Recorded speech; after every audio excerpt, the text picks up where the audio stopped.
不想去，我很懒。我不想去，咁多全部我很懒。哎，邊呢？我不想去，我很懶。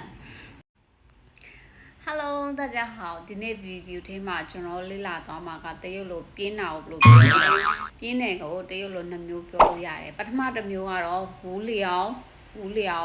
bore နောက်တစ်မျိုးကတော့懒ကတော့ lazy အဲ့ဆိုရင်ကျွန်တော်တစ်ခုခုကိုလှုပ်ရှားမရှိလို့အိမ်ထဲမှာနေမှပြင်းနေတာကိုကြတော့无聊လှုပ်ရှားရအများရဲ့လှုပ်ရှိရဒါမှမဟုတ်မလှုပ်ချင်ဘူး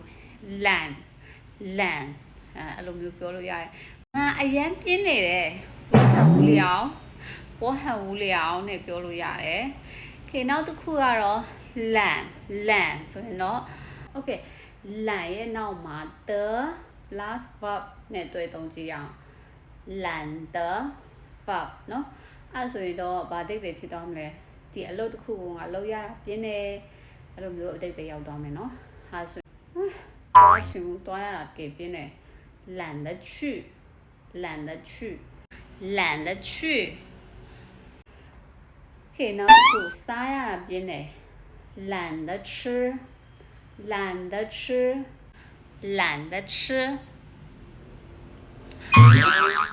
ဟာဆိုရင်ကြည့်ရတာပြင်းတယ်ဒီစကားပြမူဝင်တစ်ခုကကြည့်ရတာပြင်းတယ်懒得看တစ်ခုခုအလုပ်ကိုလုပ်ရမယ်လုပ်ချင်ဘူး懒得做Okay ဒါဆိုရင်ကျွန်တော်တို့တရုတ်လို懒无聊ဆိုရယ်ပြင်းတယ်ဆိုရယ်ဘောဟာရစကလုံးကိုကျွန်တော်လေ့လာပြီးပါတယ်大家再见